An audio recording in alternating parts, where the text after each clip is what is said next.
चलिए आज हम बात करते हैं chemical properties of phenol. Last lecture में हम लोगों ने बात की थी preparation of phenol, physical property थोड़ी बहुत थी वो डिस्कस की थी, फिर हम केमिकल प्रॉपर्टीज कुछ स्टार्ट कर पाए थे। ठीक है, तो यहाँ पर हमारे पास क्या है, रिएक्शन ड्यू टू OH में दो कर चुके हैं। एक हम पढ़ चुके हैं एसिडिक नेचर ऑफ फिनॉल, ठीक है। दूसरा हम पढ़ चुके हैं रिएक्शन विद PCl5। ये दो रिएक्शंस हमने लास्ट लेक्चर तक डिस्कस किया है। अब थर्ड करते हैं, बहुत ज्यादा इसमें बहुत ज्यादा कंफ्यूजिंग नहीं है, फटाफट कंप्लीट करते हैं क्योंकि इसके अंदर फिनॉल है। अब मान लीजिए यहाँ पर फिनॉल आपने यूज किया है, जिंक डस्ट लिया है, यानी dust it is a powder form as compare to the block form. Powder form is more reactive, क्योंकि हमने पढ़ा हुआ है, इसमें पढ़ा हुआ है, हमने पढ़ा हुआ है केमिकल काइनेटिक्स के अंदर कि rate of reaction is directly proportional to surface area. तो ये आपको क्या दे देगा, बेंजीन दे देगा। ठीक है, आप देख सकते हैं कि यदि यहां पर आपने कंपाउंड बनाया है ऑर्थो पैरा क्रिसॉल, कोई भी क्रिसॉल ले लीजिए, जिंक डस्ट डाल दीजिए, जिंक डस्ट डाल दिया है, तो it is going to be form toluol. मान लीजिए यहां पर आपको क्या है, टॉल्यूल प्रिपरेशन कर सकता है। Is it clear? इसी तरह से थर्ड एग्जांपल, यदि मैं मान लीजिए यहां पर मैं COH ले लूं, तो मुझे यहां पर थर्ड एग्जांपल में क्या आ जाएगा, ये यानी ये आ जाएगा कार्बोक्सिलिक एसिड, यानी बेंजोइक एसिड। ठीक है, तो फटाफट से जिंक डस्ट कैसे यूज करते हैं वो हमने क्लियर कर दिया है। अब जो आने वाली जो रिएक्शन जो है उनमें से मोस्टली जो है वो आप लोगों ने अल्कोहल की केमिकल प्रॉपर्टीज में पढ़ा हुआ है, अल्काइलेशन, असाइलेशन, अमोनिलिसिस। ठीक है, अब देखिए यहां पर जो फोर्थ आ जाता है reaction with ammonia, reaction with ammonia. Ammonolysis alcohol का भी क्या हुआ है, फर्क क्या हो जाएगा, वहां पर प्राइमरी अमाइन एक्सेस में लिया था तो सेकेंडरी एंड टर्सरी बना था। यहां पर आप फिनॉल ले रहे हैं when treated with ammonia। ठीक है, no doubt ammonia is a stronger nucleophile as compared to the OH minus, तो ammonia can replace OH minus। ठीक है, तो अब आप देख लीजिए यहां पर कोई भी डिहाइड्रेटिंग एजेंट यूज कर लीजिए, ZnCl2 ले लीजिए, हाई टेम्परेचर ले लीजिए, this nitrogen going to be remove OH minus. ठीक है, आपको यहां पर क्या हुआ है, एनिलीन मिल जाएगा, you are going to be form, ये एनिलीन मिल जाएगा। ठीक है, यहां पर आपके पास जो नेक्स्ट रिएक्शन जो आ जाती है वो आ जाती है, ये सब आप लोगों ने किया हुआ है, reaction with FeCl3, reaction with FeCl3। ठीक है, FeCl3 का क्या है, this is also the test for the phenol, ये फिनॉल का टेस्ट भी है। ठीक है, आपको पता है कि phenol is acidic in nature. What the phenol, phenol is acidic in nature. Okay, phenol क्या है, एक एसिडिक नेचर में है। ओके, तो यहां पर आप देखेंगे being a phenol acidic in nature, तो आप समझिएगा फिनॉल एसिडिक नेचर है तो it is going to be give phenoxide ion, NH+ ion, यहां पर आ जाएगा फिनॉक्साइड, ये आ जाएगा फिनॉल।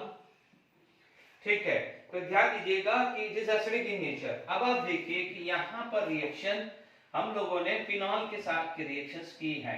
ठीक है, phenol when treated with FeCl3, तो नो डाउट एक कॉम्प्लेक्स फॉर्म होगा। ठीक है, this complex is just like as a O benzene ring phenoxide ion. ठीक है, ये 6 टाइम्स आएगा। ओके, ठीक है, ये 6 मोल्स ले लिया है और बाय प्रोडक्ट जो भी है आप देख लीजिएगा। ठीक है, ये क्या हो जाएगा, this is going to be form violet colour या वॉयलेट कॉम्प्लेक्स आप बोल सकते हैं। Okay, this is going to be form violet complex. कई बार इसको 3 भी लिखते हैं, बट जनरली आपको पता है आयरन का कोऑर्डिनेशन नंबर 6 होता है, तो इसको क्या है, फेरिक फिनॉक्साइड भी बोल सकते हैं। ठीक है, यहां पर अभी आप यहां पर ये क्लियर हो गया है। ओके, मान लीजिए यहां पर 3HCl बन गया या H2 जो भी है, मतलब अपन ने यहां वॉयलेट कॉम्प्लेक्स बन जाएगा। तो क्या है, this is the test for the phenol also. Is it clear to all of you?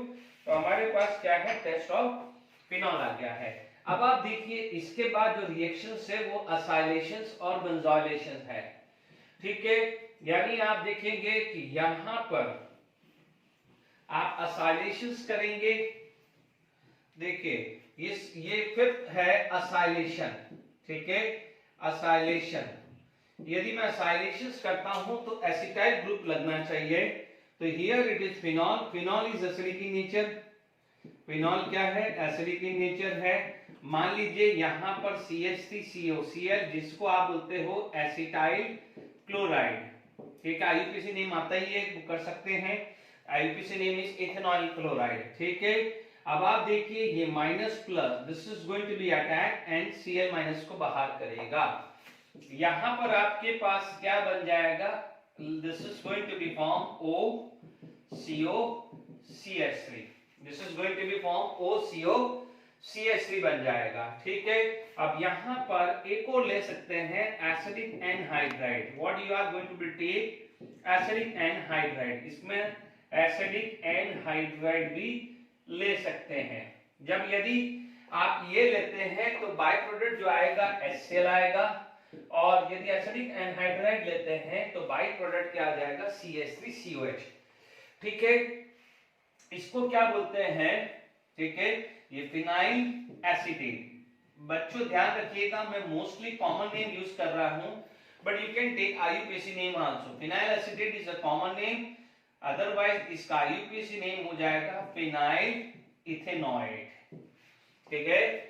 इसका क्या है? फिनॉल नाम आ जाएगा। Is it clear? This is known as acylation. अब आप देखिए यहां पर असाइलेशन हमारे पास क्लियर हो गया। अब हमारे पास जो नेक्स्ट जो आएगा, देखिए इसमें टाइम बिल्कुल नहीं लगता है क्योंकि आपने ऑलरेडी अल्कोहल की केमिकल प्रॉपर्टीज में पढ़ा हुआ है। इसके बाद आ जाता है बेंजोइलेशन।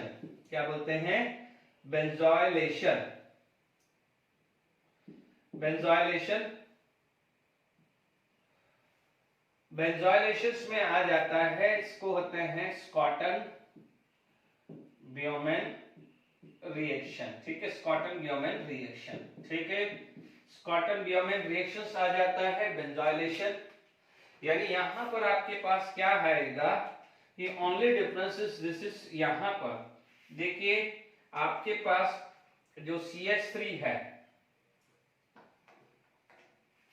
ये जो CH3 है यहां पर C6H5 आ जाएगा। ये क्या हो जाएगा? C6H5, C6H5, C6H5। इसको क्या बोलेंगे? Benzoic anhydride. इसको क्या बोलेंगे? बेंजोइल क्लोराइड, ठीक है।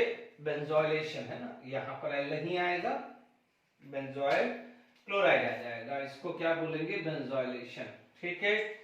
यहां पर आ गया है फिनाइल। अब यहां पर यदि मैं बात करूं तो मेरे पास आ जाएगा C6H5, ठीक है। यहां पर क्या हो जाएगा? इसका जो आईयूपीएसी नेम या कॉमन नेम बोले तो फिनाइल बेंजोइड हो जाएगा। Is it clear? इसे क्या बोलते हैं? स्कॉटन ब्यूमेन। मोस्टली स्कॉटन ब्यूमेन में बेंजोइल क्लोराइड यूज किया था, बट ये भी अपन ले सकते हैं, ठीक है। ये खासकर ध्यान रखना, बेंजोइलेशंस, कॉटन असाइलेशंस, ठीक है, हमने कंप्लीट कर लिया है। मेन चीज जो एडिशनल चीज आपके पास थी other than the chemical properties, क्योंकि देखिए यहां पर आपका एस्टरिफिकेशन, इस रिएक्शंस को अपन एस्टरिफिकेशन भी बोल सकते हैं, ठीक है। यहां पर आप इसी चीज के अंदर यदि एसिड यूज करते हैं, चलिए स्कॉटन ब्यूमेन नहीं है, ठीक है, अपन ऑलरेडी पढ़े हुए हैं। यदि ये असाइलेशन नहीं बोले तो यहां पर सेवंथ रिएक्शन जो आ जाती है which is known as esterification, ठीक है। एस्टरिफिकेशंस आ गई, ओके। यहां पर कोई भी कार्बोक्सिलिक एसिड यूज कर लीजिए, any carboxylic acid you can use, okay. तो मान लीजिए यहां पर कार्बोक्सिलिक एसिड मैंने CH3COH यूज किया हुआ है, ठीक है। तो यहां पर क्या है? This is H-H+। आप यहां पर कंसंट्रेटेड SO4 यूज कर सकते हो। यहां पर क्या हो जाएगा? Removal of water. तो वहां पर भी ये क्या है? एक तरह से असाइलेशन टाइप का ही आएगा रिएक्शन। इसे क्या बोल सकते हैं? फिनाइल एसीटेट, या आईयूपीएसी नेम लिखना है तो आप बोलोगे फिनाइल इथेनॉइड। ठीक है, तो एसिडिफिकेशन क्लियर हो गया है। आपको ये क्लियर होना चाहिए कि this carbon should be highly electron deficient, इसीलिए यहाँ पर क्या है, हिंड्रेंस कम से कम होनी चाहिए। ये हम अल्कोहल में भी पढ़ा हुआ है, तो जो रिएक्टिविटी ऑलरेडी पड़ी हुई है अल्कोहल में about the acid, because acidification is inversely proportional to steric hindrance. जितना ज्यादा स्टेरिक हिंड्रेंस होगा, रेट ऑफ एसिडिफिकेशन उतना कम होगा। क्लियर हुआ? ये सारी रिएक्शंस कर चुका है। तो एक तरह से मान लीजिए कि हमने अल्कोहल का रिवीजन भी किया है, अल्कोहल की केमिकल प्रॉपर्टीज का रिवीजन किया है। ओके, अब हम बात करने जा रहे हैं, देखिए अब हम बात करने जा रहे हैं कि रिएक्शन ऑन बेंजीन रिंग। ठीक है, हम क्या बात सकते हैं कि be reaction of benzene ring, यानी बेंजीन रिंग पे क्या क्या हो सकता है, बेंजीन रिंग। ठीक है, अभी हमने क्या पढ़ा था, OH में से क्लीवेज होना। ठीक है, ओके, बेंजीन रिंग बात करें। ओके, तो पहले हमारे पास OH का अभी हमने पढ़ा था, अब हमने रिएक्शन ऑफ बेंजीन रिंग, क्योंकि देखिए इसके अंदर सबसे पहले क्या आ जाएगा, electrophilic substitution reaction. Electrophilic substitution reaction, electrophilic substitution के अंदर नाइट्रेशन, सल्फोनेशन सब आएगा, बट मैं एक एक करके लिख देता हूं। ठीक है, यहां पर सबसे पहले बात आ जाती है हेलोजिनेशन, या ठीक है, एक काम करते हैं, इसमें हम बात कर लेते हैं। सबसे पहले लिख देते हैं यहां पर electrophilic substitution, electrophilic substitution reaction. ठीक है, इन सब का इलेक्ट्रोफिलिक सब्स्टिट्यूशन रिएक्शन आ जाती है। ठीक है, इनमें सब आएगा, जो टॉल्यून में रिएक्शंस पड़ी हुई है वो सब आई हुई है, इसमें ध्यान दीजिएगा। इसमें आपका जो है सबसे पहले आपके पास क्या आ जाएगा, मान लीजिए फर्स्ट आ गया है हेलोजिनेशन। इलेक्ट्रोफिलिक सब्स्टिट्यूशन के अंदर सबसे पहले आ गया है हेलोजिनेशन। हेलोजिनेशन के अंदर बात करें तो phenol is ortho para directing group. We already know that phenol is ortho para directing group. ठीक है, आप देख सकते हैं फिनॉल का रेजोनेंस स्ट्रक्चर देखिए, या आप देखें, इसको पहले एक काम करते हैं, मैं ये नहीं लिख रहा हूं, पहले मैं इसका रेजोनेंस स्ट्रक्चर बना देता हूं। आप लिखिए रेजोनेंस स्ट्रक्चर ऑफ फिनॉल, क्योंकि एक बार फटाफट से लिखते हैं रेजोनेंस स्ट्रक्चर ऑफ फिनॉल। मैं फटाफट से रिकॉल करा देता हूं कि यहां पर आप देखेंगे फिनॉल OH, क्योंकि मैं इसमें कई चीज समझाने वाला हूं, JW NEET point of view and board point of view. आप देखेंगे कि सबसे पहले जो रेजोनेंस जो आएगा फिनॉल का वो ये आएगा प्लस माइनस। ठीक है, ये आया है, ये माइनस है, इधर क्या आ जाएगा आपके पास, ये minus plus double bond minus OH plus. ठीक है, ये डबल बॉन्ड आया, प्लस माइनस ये आया, OH प्लस आया, डन। अब एक और चीज आ गई, तो आपके पास क्या आया है, OH। ठीक है, ठीक है, कहां पर आया है, ortho para directing group.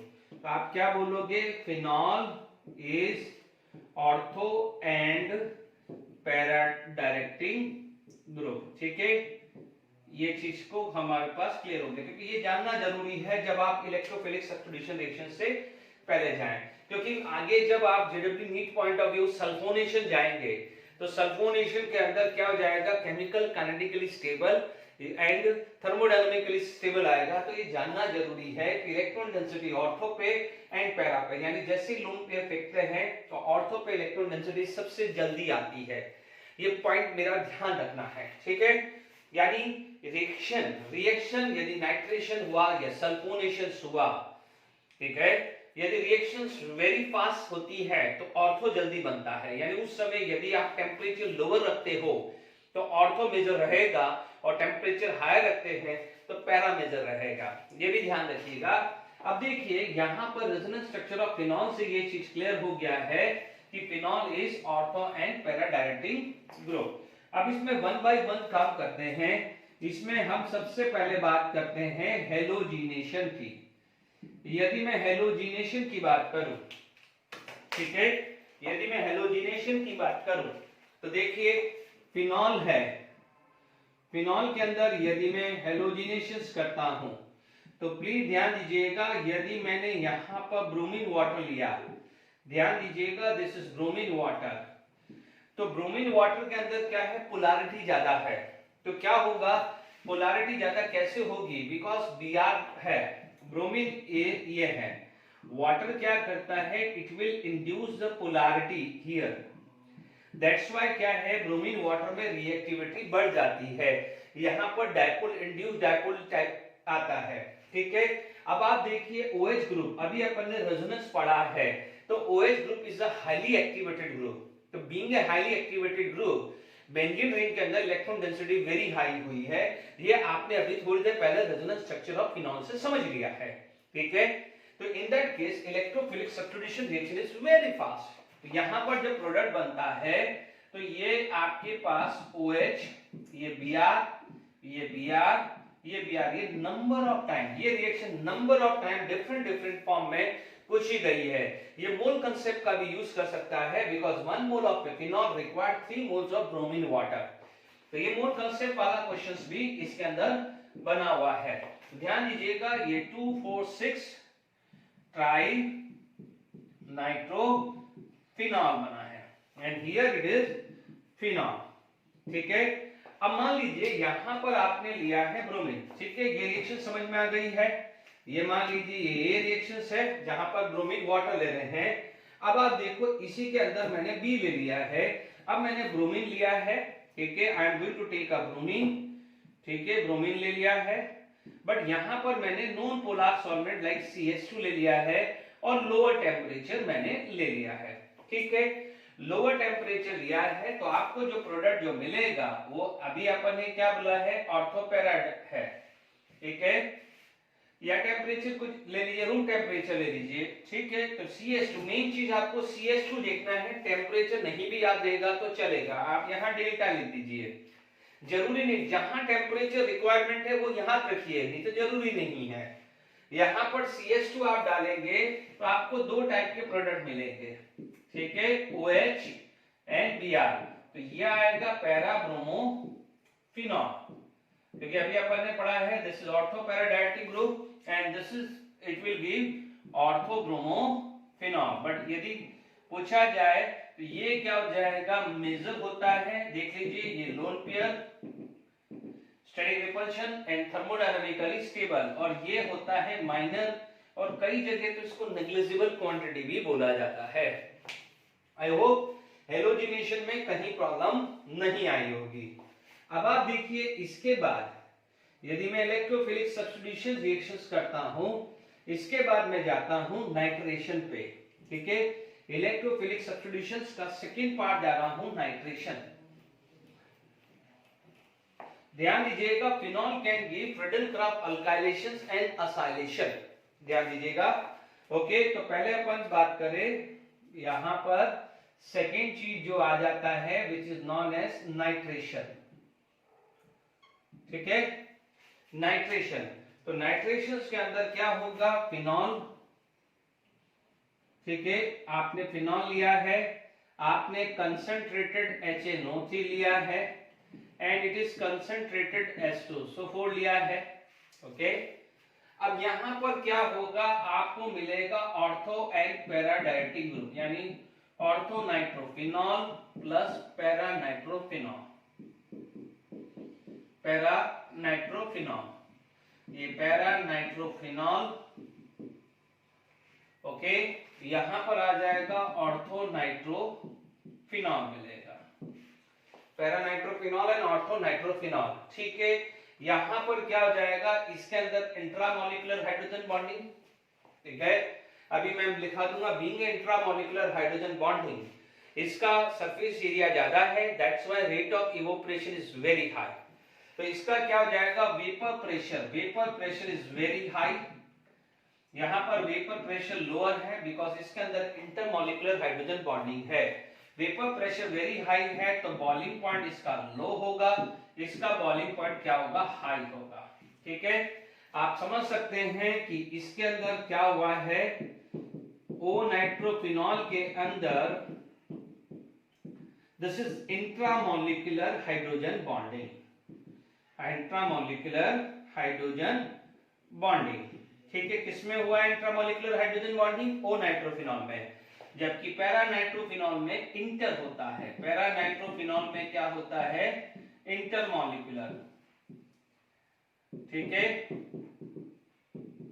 This is known as intermolecular H bonding. ठीक है, अब जो NO2 ये आ गया है दोनों में। इसकी वजह से क्या है कि यहां पर सरफेस एरिया बढ़ गया है, तो रेट ऑफ इवोपरेशन क्या हुआ है? Increased due to increase in surface area या कॉन्टेक्ट एरिया, जो भी बोले हैं। ठीक है, इसकी वजह से वेपर प्रेशर हाई हुआ। And we know that what is the boiling point? It is the temperature at which vapour pressure is equal to 1 atmosphere. यानी इस समय वेपर प्रेशर जल्दी से 1 एटमॉस्फेयर होगा। That's why the boiling point of O nitrophenol is higher lesser than boiling point of para nitrophenol. अब आप देखेंगे कि हम लोगों ने ये पढ़ा हुआ है प्यूरिफिकेशन। तो यहां पर मान लीजिए ये मिक्सचर है, इनको हमें सेपरेट करना है। तो ये मान लीजिए किसी को नाइट्रोफिनॉल का ऑर्थो प्रोडक्ट से रिलेशन है, तो यहां पर आप कर सकते हो, यहां पर एक चीज नोट कर सकते हैं कि separated, both can separated by, देखिए इन दोनों का बॉइलिंग पॉइंट अलग अलग है, तो ये पूछा, ये सेपरेट कर सकते हैं by using the steam distillation. Steam distillation, ठीक है, यानी आप क्या करोगे, दोनों मिक्सचर को एक कंटेनर के अंदर क्या करोगे, बॉईल करोगे। इनमें से लो बॉइलिंग पॉइंट इसका है, जल्दी से वो वेपराइज होके दूसरे कंटेनर में चला जाएगा और कंडेंसेशन करेंगे, तो ये वो नाइट्रोफिनॉल इधर आ जाएगा, तो ये पैरा नाइट्रोफिनॉल इधर ही रहेगा। ये हम प्यूरिफिकेशन 11th स्टैंडर्ड में पढ़ चुके हैं। तो आपसे पूछा जा सकता है कि ये किससे सेपरेशन होता है, या which of the following pair can be separated by using the steam distillation. तो आप ये भी बात कर सकते हैं। तो ओ नाइट्रोफिनॉल के बारे में पता चल गया, पैरा नाइट्रोफिनॉल के बारे में भी ये पता चल गया। ठीक है, तो ये आपके पास क्या आ जाएगा, ओ नाइट्रोफिनॉल। ठीक है, अब आप देखो फर्दर यदि मैं नाइट्रेशन करता हूं इस मिक्सचर का, further nitration HNO3 concentrated HNO3 plus H2SO4। ठीक है, ध्यान रखना है temperature regularly is going to be increases. ठीक है, जैसे मान लीजिए ये T1 टेम्परेचर पे हुआ है, तो here greater than T1 temperature, क्योंकि OH is highly activated group whereas NO2 is deactivated group, तो इलेक्ट्रोफिलिक सब्स्टिट्यूशन रिएक्शन यहां पर स्लो हो जाएगा as compare to this. That's why here it require more temperature as compare to this. ठीक है, यहां पर ध्यान दीजिएगा। बट आप देखेंगे कि यहां पर ये पैरा ब्लॉक हुआ है, ऑर्थो ब्लॉक हुआ है तो पैरा खाली, इधर पैरा ब्लॉक हुआ है तो ऑर्थो खाली है, तो here you will get 100% this product, it is known as 2,4 dinitrophenol. ठीक है, फर्दर नाइट्रेशन करें, यहां पर लगभग 100 डिग्री सेल्सियस से ऊपर चला जाता है, 111 डिग्री भी कई बार लिखा जाता है। यहां पर कंसंट्रेटेड HNO3, कंसंट्रेटेड H2SO4, तो यहां पर आपको जो मिलेगा OH, NO2, यहां NO2 मिलेगा, it is known as 2,4,6 dinitrophenol. ठीक है, इसे क्या बोलते हैं, picric acid. What you will gate, ये क्या है, पिक्रिक एसिड। तो नाइट्रेशन में भी मेरे को नहीं लगता है कि कोई दिक्कत आने वाली है। ठीक है, आई होप यहां तक समझ में आ गया है। ठीक है, अब एक चीज का ध्यान रखना है, फटाफट से कर देते हैं हम लोग। यहां पर देखिए, यहां पर OH इज हाईली एक्टिवेटेड, जो स्पेशली जिनके नीट प्रिपरेशंस कर रहे हैं, ध्यान दीजिएगा कि यहां पर OH is highly activated, that's why it can give Friedel-Crafts alkylation and acylation. तो यहां पर मैं जो थर्ड लिख रहा हूं वो लिख रहा हूं Friedel-Crafts alkylation. Friedel-Crafts alkylation, phenol can give Friedel-Crafts alkylation। ठीक है, ये क्या दे देगा, फ्रीडल-क्राफ्ट अल्काइलेशन। फटाफट से करें, टाइम वेस्ट नहीं कर रहे हैं। यहाँ पर फ्रीडल-क्राफ्ट के लिए आपके पास क्या सिचुएशंस होती है आप देख सकते हैं। देखिए फ्रीडल-क्राफ्ट के अंदर क्या होगा कि CH3Cl हुआ, इधर आपने यूज किया है एनहाइड्रस AlCl3, ठीक है, माइनस मान लीजिए HCl आ गया है बाय प्रोडक्ट, ठीक है, इससे पहले में नाइट्रेशन में बाय प्रोडक्ट वाटर आ जाएगा, तो यहां पर क्या हो जाएगा, ortho CH3 and para CH3, तो इसको क्या बोलेंगे, O and this methyl and, ठीक है, IUPAC निकला है। देखिए इसका IUPAC नेम क्या हो जाएगा, 2 मिथाइल फिनॉल, इसका IUPAC नेम आ जाएगा 4 मिथाइल फिनॉल, इसको क्या बोलते हैं, ऑर्थोक्रिसॉल, इसको क्या बोलते हैं, पैराक्रिसॉल, ठीक है। यहां तक क्लियर हो गया फ्रीडल-क्राफ्ट अल्काइलेशन, ठीक है। इसमें आपके पास नेक्स्ट जो आ जाता है फ्रीडल-क्राफ्ट असाइलेशन, ठीक है, अभी पढ़ा है बट ध्यान दीजिएगा, फ्रीडल-क्राफ्ट असाइलेशन, फ्रीडल-क्राफ्ट असाइलेशन, ये 4th केस आ जाएगा।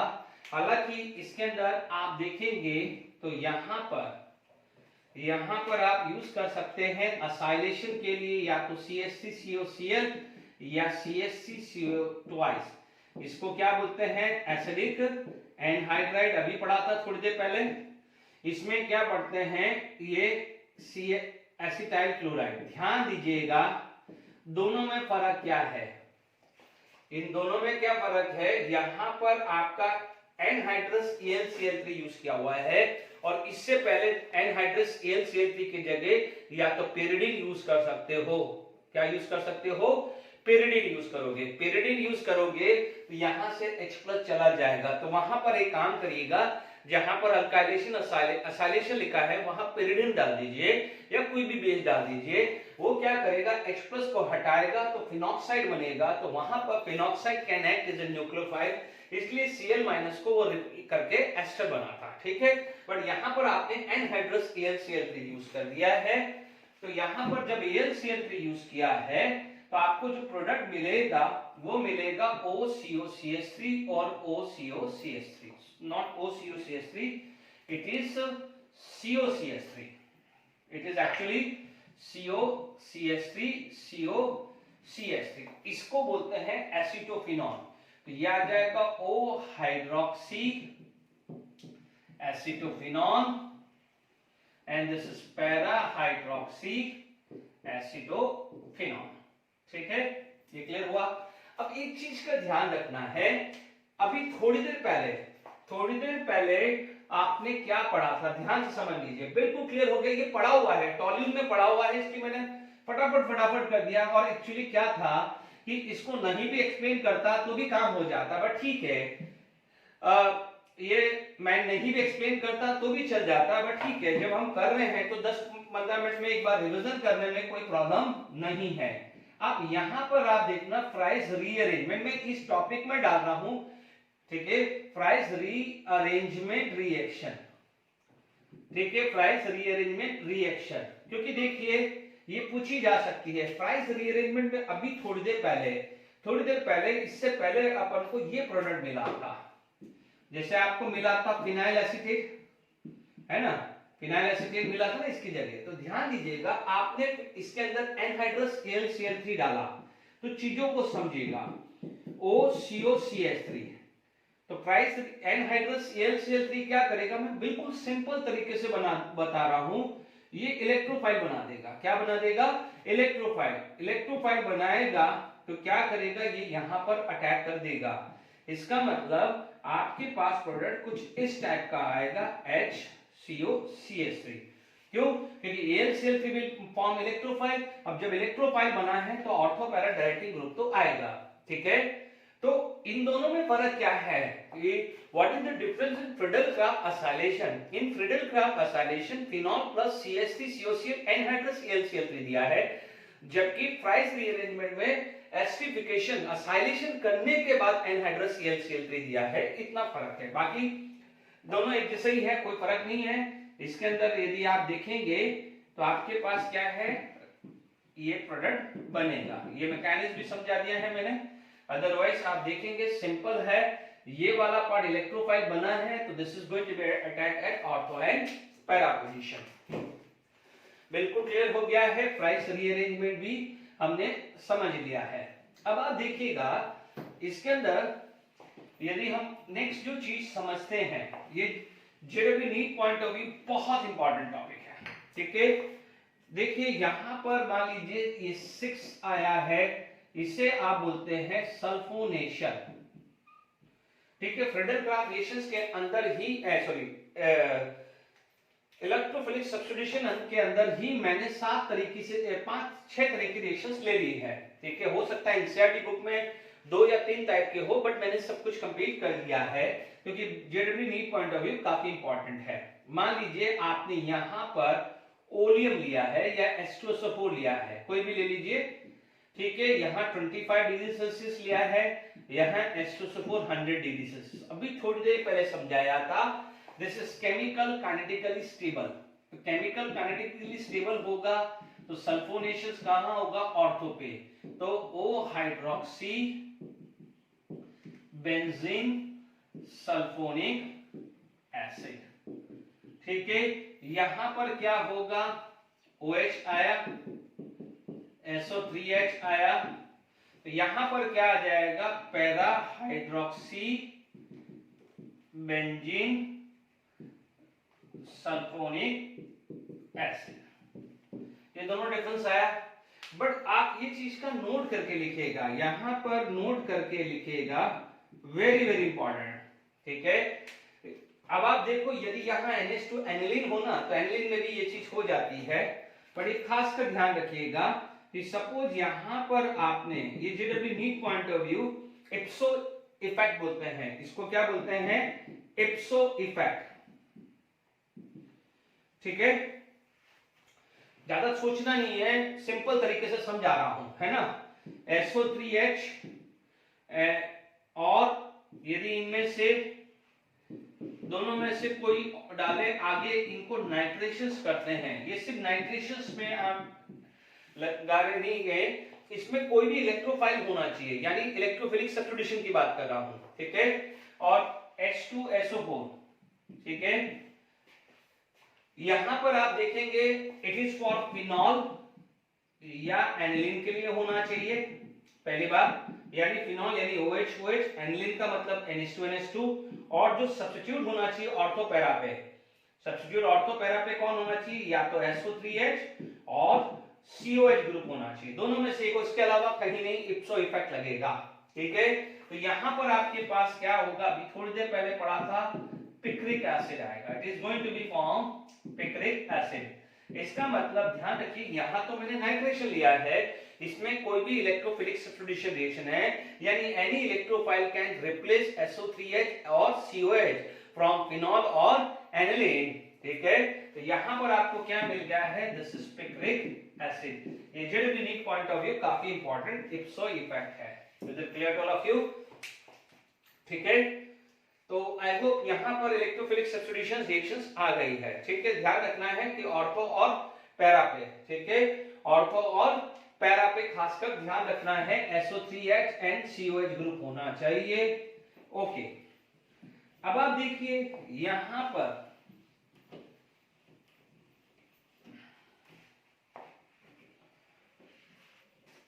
चलिए, इसके बाद हमें यहां पर हमारे पास नेक्स्ट रिएक्शन जो है वो हम करते हैं कॉल्वेज स्कीमेट रिएक्शंस या सिंपल कॉल्वेज रिएक्शंस भी हम बोल सकते हैं। Is it clear to all of you, Schmitt या कॉल्वेज रिएक्शंस यूज कर सकते हैं, is it clear to all of you,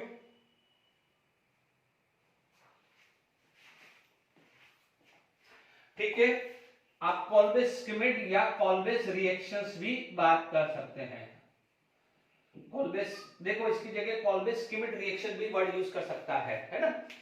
तो कॉल्वेज रिएक्शंस की बात करें तो हमारे पास यहां फिनॉल, ठीक है, treated with NaOH, no doubt water निकल जाएगा, it is going to be form sodium phenoxide, ठीक है। अब हम क्या कर रहे हैं, इसके अंदर CO2 यूज कर रहे हैं। क्या यूज कर रहे हैं? CO2, carbon dioxide. जब कार्बन डाइऑक्साइड यूज कर रहे हैं तो it is going to be form OHCONA, और उसका फर्दर एसिडिफिकेशन कर रहे हैं। Acidification you can do by HCl या H2SO4। तो आपको जो प्रोडक्ट मिल रहा है वो मिल रहा है OHNCOH हुआ है, जिसको हम बोल सकते हैं सैलिसिलिक एसिड बोल सकते हैं। क्या बोल सकते हैं? Salicylic acid. ठीक है, बिल्कुल सिंपल तरीके से समझा दिया है। यहां पर अब मैकेनिक्स समझना जरूरी है। यहां तक तो देखो, इसको तो आप बोलोगे फिनॉल, इसको क्या बोलोगे? Sodium phenoxide. ठीक है, इसको क्या बोल सकते हैं? Sodium salicylate. क्या बोलेंगे?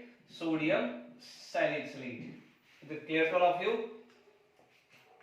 ओके, अब आप देखिए सोडियम सैलिसिलेट आपने बात कर ली है। ओके, अब इसका मैकेनिज्म हम देख लेते हैं। ओके, यहां से देखेंगे कि ये रिएक्शन तो हमारे को पता ही है। आप देखेंगे यहां पर benzene ring O- C double bond O। ठीक है, CO2 आया है, O- क्योंकि दिस इज रेजोनेंस स्टेबलाइज। आप देखेंगे ये पाई बॉन्ड टूटा, ये टूटा, definitely it is highly reactive. अभी अपन ने पढ़ा था। ठीक है, केमिकल काइनेटिकली देखो 25 डिग्री सेल्सियस के उधर लिख देना this is chemically kinetically stable, और 100 डिग्री सेल्सियस पर लिख देना थर्मोडायनामिकली स्टेबल। लिखवा चुका हूं मैं। ठीक है, तो ये अटैक करेगा, पाई बॉन्ड टूटेगा। ठीक है, तो आपके पास मैकेनिज्म कैसे आया है? देखिए ये डबल बॉन्ड यहाँ H है, C डबल बॉन्ड O-। ठीक है, और ये चीज आ गई है। अब आप समझिएगा, यदि यहां से H+ रिमूव नहीं होता तो यहाँ ये पाई बॉन्ड नहीं आएगा। यदि यहाँ पर पाई बॉन्ड नहीं आएगा तो ये कंपाउंड अपनी एरोमेटिसिटी लूज करेगा, and we all know that aromatic compound is more stable than non aromatic compound. ठीक है, यहां से H+ गया, पाई बॉन्ड टूटा। ठीक है, अब आपके पास सिचुएशन क्या दी है? यहाँ पर O- भी आ रहा है एंड दिस भी आ रहा है, बट आपको पता है this is highly stable due to resonance structure. ठीक है, highly stable due to the resonance structure, क्योंकि देखिएगा ये वाले पार्ट का इक्वल रेजोनेटिंग स्ट्रक्चर है, जबकि इस वाले पार्ट का अनइक्वल रेजोनेटिंग स्ट्रक्चर है। इसीलिए carboxylate ion is more stable then phenoxide ion. ये GOC में पढ़ा चुका हूं। इसीलिए ये वीक बेस होगा और ये क्या हो जाएगा? स्ट्रॉन्ग बेस होगा कंपैरेटिवली दिस। ठीक है, इन दोनों के कंपेयर में बोल रहा हूं। तो यहां पर H+ यहां जाएगा, ध्यान रखना है। तो देखिए सबसे पहले बात करें, यहां पर O- तो ये H गया और ये COO- बना, यानी ये आ गया है। ये कैसे बना है? CO- का मतलब सोडियम सॉल्ट लग गया है। ठीक है, अब आप देखो यहां से आपने एसिडिफिकेशन किया है, क्योंकि आपको ये है, तो फाइनली आपको क्या मिल जाएगा? OH&COOH। तो क्लियर हो गया how you will gate salicylic acid. Is it clear?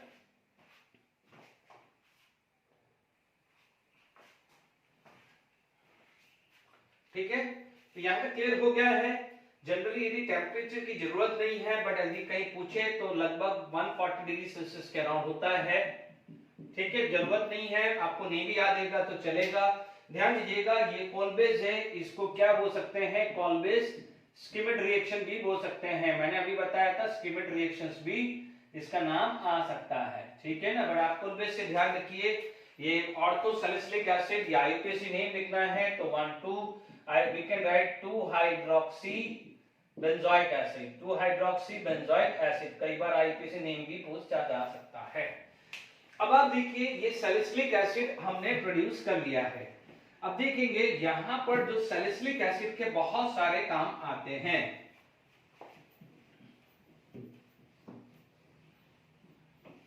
देखिए, यदि मान लीजिए मेरे पास कोई भी सैलिसिलिक एसिड लिया, ठीक है, OH COH, इसको मैंने ले लिया है सैलिसिलिक एसिड। ऑर्थोसैलिसिलिक एसिड बोलो तो और अच्छी बात है, वो सैलिसिलिक एसिड ले लेते हैं। अब देखिए यहां पर मेरे पास जो है क्या क्या कर रहा हूं। मान लीजिए मैंने असाइलेशंस किया, ठीक है, pyridine के प्रेजेंस के अंदर एसाइलेशंस किया है, ठीक है। तो अभी अपन ने पढ़ा था फिनॉल के अंदर pyridine के प्रेजेंस में एसाइलेशन, और एनहाइड्रस AlCl3 करते हैं तो फ्रिडल-क्राफ्ट एसाइलेशन हो जाता है, वहां पर इलेक्ट्रोफिलिक सब्स्टिट्यूशन रिएक्शन होता है, अभी डिस्कस किया। आप देखेंगे कि यहां पर जो प्रोडक्ट जो बनेगा वो क्या हो जाएगा, OCO CH3 एंड COH आ जाएगा, ठीक है। ये क्लियर हुआ है। अब देखिए इसके अंदर आपके पास ये चीज आपके पास आ गई है, इसको बोला जाता है एस्पिरिन, ठीक है। जब हमारे पास एस्पिरिन हम डे टू डे लाइफ में देखते हैं, ये क्या हो जाएगा एस्पिरिन, इस पे क्वेश्चंस बना हुआ है। ये क्या होता है, एनाल्जेसिक्स होता है, ठीक है, एंड एंटीपायरेट भी होता है, ठीक है। ये आप केमिस्ट्री इन एवरीडे लाइफ उसमें जो ड्रग के बारे में पढ़ोगे वहां पर ये चीज आएगी, एनाल्जेसिक्स, ठीक है, और एंटीपायरेट, एनाल्जेसिक, एनाल्जेसिक, ठीक है। अब आप देखिए यहां पर आपके पास क्या होगा, अभी एस्ट्रिफिकेशंस किया हुआ है कंसंट्रेटेड H2SO4 में। अब आप देखेंगे यहां पर OH आया एंड COCH3 आ जाए, इसे क्या बोलोगे, मिथाइल सैलिसिलेट, ठीक है।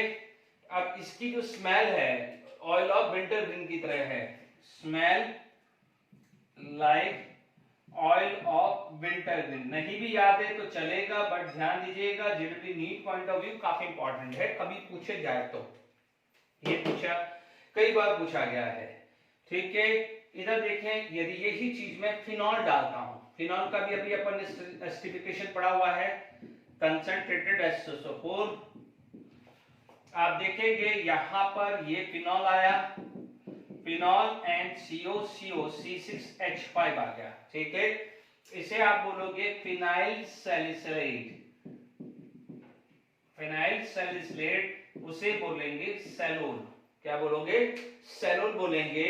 और ये क्या हो जाएगा, एंटीसेप्टिक होता है, ठीक है, इट इज एंटीसेप्टिक होता है। ये काफी इंपॉर्टेंट है, this is very very important for any kind of examination, ठीक है।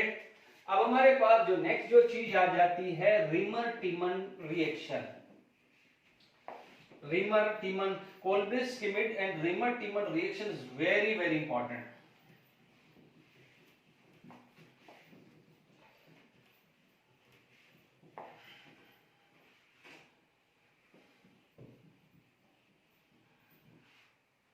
देखिए यहां पर आपके पास थर्ड केस आ जाता है, रिमर-टीमन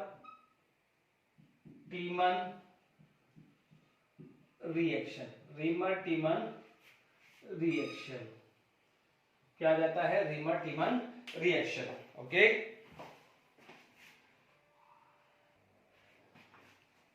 रिमर-टीमन रिएक्शन हमें करना है। देखिए phenol plus chloroform in presence of NaOH, ठीक है। आप देखेंगे this is going to be form OH COH, ठीक है, and this is known as salicylic acid, इसको भी क्या बोलेंगे, salicylic, so not salicylic acid, it is going to be form salicylaldehyde, it is going to be form salicylaldehyde, ठीक है। ये clear हो गया, सैलिसिल्डिहाइड फॉर्म हो गया है। अब आप देखिए इसका मैकेनिज्म देखते हैं तो और अच्छे से समझ में आएगा। देखिए आपने NaOH, अभी मैं कुछ भी 1 मोल 2 मोल 3 मोल नहीं लिख रहा हूं, अब आप देखेंगे कि कितना मोल यूज हो रहा है। देखिए यहां पर आपके पास क्या है, क्लोरोफॉर्म का स्ट्रक्चर ये है, आपने NaOH यूज किया है, Na plus and OH minus, this OH minus will abstract H plus sign, तो आपके पास बना है CCl3 minus plus water and Na plus, ठीक है। this Na plus will Cl minus के साथ चला जाएगा, तो आप देखेंगे कि ये माइनस चार्ज था क्योंकि ये प्लस था तो ये माइनस हुआ। अब आप देखो सपोज ये इलेक्ट्रॉन लेके चला गया तो आप देखेंगे कि CCl3 minus gate convert into CCl2 plus Cl minus. ठीक है, इसे क्या बोला जाता है? डाइक्लोरोकार्बीन। पूछा गया है जेडब्ल्यू एडवांस में और कई बार नीट में पूछा गया है, ये क्योंकि एनसीईआरटी बुक में दिया हुआ है इसलिए पूछा गया है कि इंटरमीडिएट यूज्ड या electrophile in used in Reimer Tiemann reaction, तो वो है डाइक्लोरोकार्बीन। नो डाइक्लोरोकार्बीन। तो इज क्लियर? डाइक्लोरोकार्बीन के अंदर टोटल 6 इलेक्ट्रॉन है आफ्टर शेयरिंग, इसीलिए इलेक्ट्रॉन डेफिशिएंट है। Electron deficient are known as lowest acid. तो आप देख लीजिए आपका एक प्रोडक्ट आपका NaCl आ गया है और एक वाटर मॉलिक्यूल्स तो आ गया है, ये वाटर मॉलिक्यूल्स अभी तक आ गया है। ठीक है, तो डाइक्लोरोकार्बीन तैयार हो गया है। अभी आप देखेंगे कि यहां पर, ठीक है, O माइनस बना है क्योंकि NaOH है तो क्या है H प्लस को ले जाएगा, सोडियम फिनॉक्साइड आयन आएगा, ये भी क्लियर हो गया है। This H plus OH minus water, यानी H प्लस OH माइनस एक और मोल वाटर आ गया है। ठीक है, अभी अपन यूज करते हैं, ये चीज आई, ये पाई बॉन्ड टूटा, ये CCl, ये माइनस चार्ज यहां आया है। ठीक है, यदि आप यहां पर बात करेंगे C double bond O H Cl2 minus. ठीक है, क्योंकि यहां पर ये न्यूट्रल था बट डोनर होगा तो माइनस चार्ज होगा। ठीक है, अभी थोड़ी देर पहले पढ़ा था ये H प्लस जाना ही चाहिए, ये पाई बॉन्ड टूटेगा बट ये ले सकता है क्योंकि Cl2 दो माइनस का इफेक्ट है, तो this carbon is acidic carbon, तो ये H प्लस ले सकता है। ठीक है, दिस इज एसिडिक कार्बन। और फिर भी हमने पढ़ा हुआ है कि कार्बन और ऑक्सीजन में से डोनर अच्छा कौन है? कार्बन, तो इसलिए carbon easily H plus ion को ले सकता है। ओके, ये फिनॉक्साइड आयन रेडी हुआ है, आपके पास CH Cl and Cl, this is ready. ठीक है, नो डाउट इसके अंदर आप कोई भी Na प्लस लगा सकते हैं। ठीक है, यहां पर देखिए ये जो Na प्लस है, यानी क्योंकि यहां पर आप देखेंगे ना वाटर गया है तो ये आपके पास Na प्लस आ चुका है, तो आप देख सकते हैं कि ये ONa प्लस यहां पर हमारे पास कैसे बना है वो क्लियर हो गया है। ये H प्लस जो है वो इस कार्बन ने लिया है, और ये जो पहले आपने देखा होगा ये H plus OH minus water बना था, तो मान लीजिए ये 2 मोल ले लिया है। अभी तक 2 NaOH यूज हो चुके हैं और ये चीज आ चुकी है। ओके, अब देखिए, तो यानी मान लीजिए यहां पर दिस प्लस फिनॉल सबसे पहले ये बना, वो कैसे बना वो समझ में आया।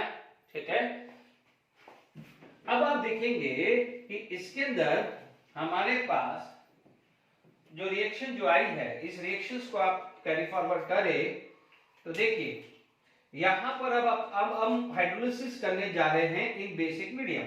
We are going to be do hydrolysis in basic medium.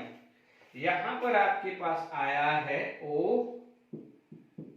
Minus Na plus, ठीक है, CHCl, मैंने इसी को लिख दिया है। अब मान लीजिए मैंने NaOH लिया है, Na plus OH minus, Na plus OH minus, ठीक है, लिया हुआ है, अनदर 2 मोल आ गया है, ये आया है, ये 2 आ गया है, डन। तो अब आप देखेंगे यहां पर आपको, तो ये 2 और 2, तो ये 3 NaCl आ चुका है, ये 3 NaCl आ चुका है। अब देखिए यहां पर O minus Na plus and CHOH आया, ठीक है, क्लियर हो गया। अब एक ही कार्बन पे यानी यहां से ये कैसे कन्वर्ट हुआ ये समझ में आया है। This is unstable, this is very very unstable situation. क्यों अनस्टेबल हो रहा है? क्योंकि हाइड्रोजन बॉन्डिंग की वजह से यहां से वाटर निकल जाएगा, hydrogen due to hydrogen bonding water निकल जाएगा, हाइड्रोजन बॉन्डिंग से वाटर निकल जाएगा, तो आपके पास आया है O minus Na plus and this is going to be form CHO। अब आप देखो इसके बाद आप एसिडिफिकेशन कर देते हैं तो आपको OH एंड CHO मिल जाएगा, डन। ओके, यहां पर आप 4 NaOH ले सकते हैं या 3 NaOH लेंगे तो भी चल जाएगा, क्योंकि देखिए 3 NaOH है, 2 वाटर निकले थे, एक वाटर वापस आपको मिल गया है तो फाइनली एक H2 है, चलेगा, उसको बैलेंस करना है तो चलेगा। बट आप देख लीजिए प्रोडक्ट कैसे फॉर्म हुआ है, क्योंकि Na+ वापस चला गया है, NaOH वापस चला गया है, H+ आयन एसिडिफिकेशन करके जो भी बाय प्रोडक्ट चला गया है, तो आप उसके लिए 3 मोल है या 2 मोल है उसके लिए वरी मत करिए, 3 NaOH आप लिख दीजिए, क्योंकि आप ये समझ लीजिए कि 3 Cl है, यहाँ पर 3 Cl है, उसको रिप्लेस करने के लिए 3 NaOH यूज किया है, इतना ही समझ लीजिए। ठीक है, यहाँ तक क्लियर हो गया है।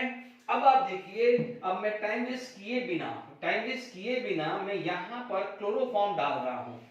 क्या डाल रहा हूँ मैं? सॉरी, क्लोरोफॉर्म की जगह CCl4, CHCl3 के नीचे आप क्लोरोफॉर्म जरूर लिख दीजिएगा। ये फिनॉल था, ठीक है, प्लीज क्लोरोफॉर्म लिख दीजिएगा। अब मैं यहाँ पर ले रहा हूँ CCl4, जिसको बोलते हैं कार्बन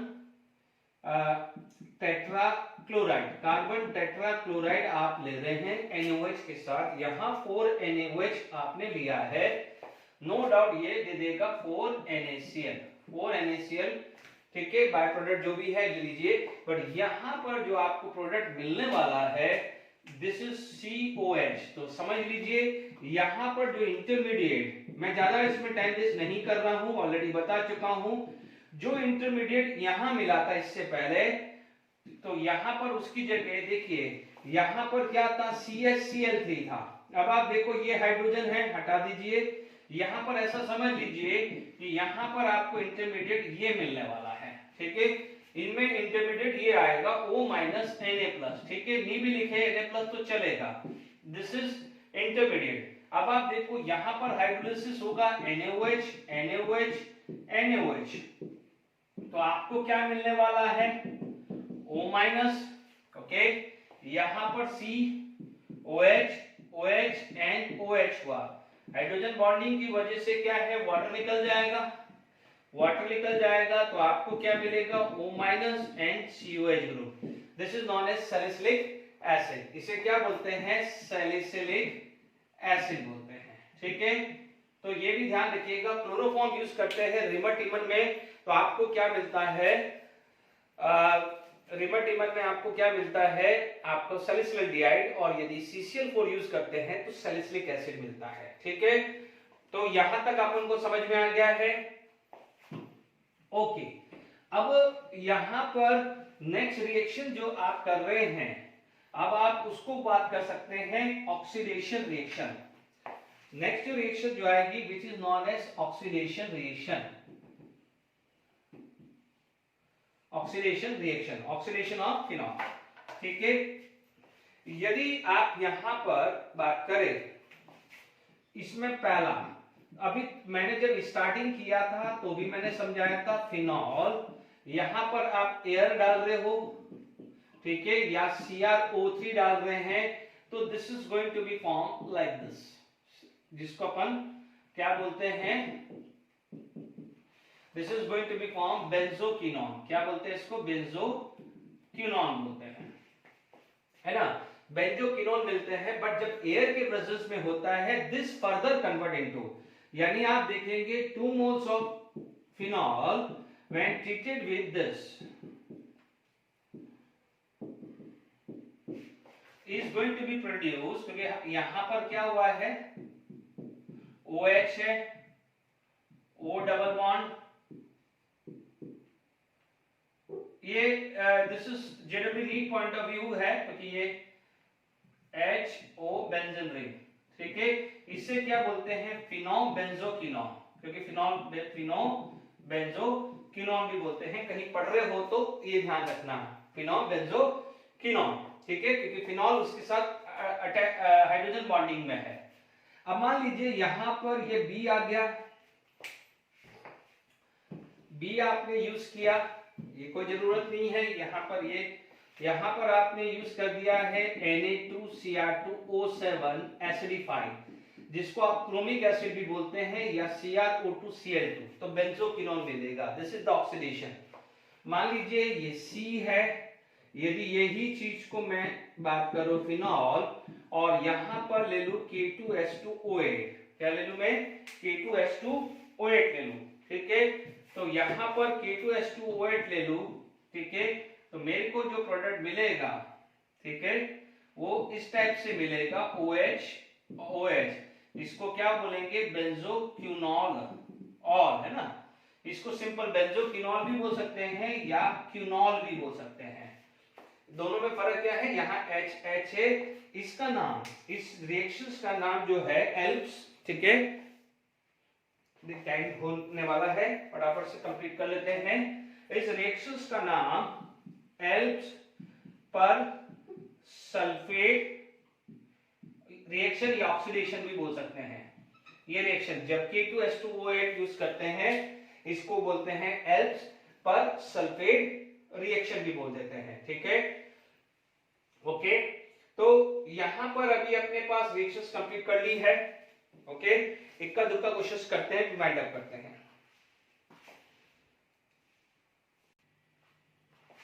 चलिए यहां पर देखिए जेडब्ल्यू एडवांस का ये कॉम्प्रेहेंसिव क्वेश्चन था, वो लैंग्वेज मैंने लिखा for Reimer Tiemann reactions, these are the some step, जो भी है वो लैंग्वेज था कॉम्प्रेहेंसिव जेडब्ल्यू एडवांस 2007 का, ठीक है। अभी आप देखेंगे कि यहाँ पर ये चीज था, देखिए ये यहाँ पर कोई भी ग्रुप लगा है उससे कोई फर्क नहीं पड़ रहा है, देख लीजिए यहाँ पर, ठीक है, CH3 है, इसकी जगह कोई भी मैं ग्रुप लगा सकता हूँ, उससे कोई फर्क नहीं पड़ने वाला।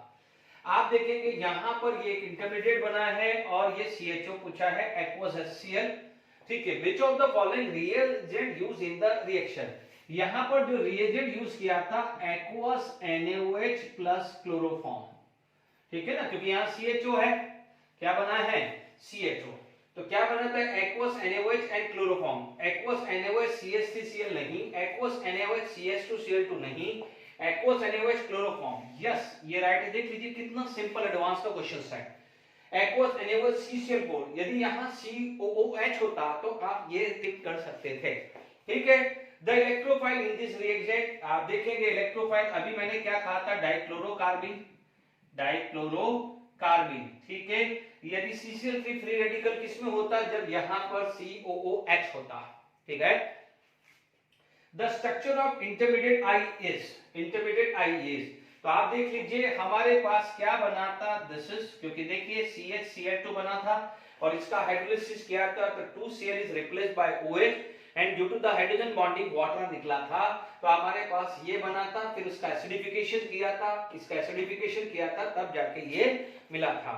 ध्यान दीजिएगा मैं आप जनरली H+ यूज कर रहा हूं तो सेल्फ अंडरस्टूड H+ यानी कोई भी एसिड आ सकता है, HCl दे देगा या H2 सपोर्ट दे देगा एसिडिफिकेशन करने के लिए, बट स्ट्रॉन्गर एसिड देगा मिक्सचर, ठीक है। तो आज हमने फिनॉल की प्रॉपर्टीज में मैक्सिमम पढ़ ली है। कुछ JW NEET point of view जो है या test for the phenol Liebermann nitroso test वो नेक्स्ट सेक्शन में लेंगे और हम फिनॉल पे जो भी प्रीवियस ईयर पे क्वेश्चंस आए हुए हैं वो हम बात करेंगे, ठीक है। वो नेक्स्ट जो भी नेक्स्ट लेक्चर है, it is very important and very good important for JW NEET students, okay. Till then enjoy, thank you very much.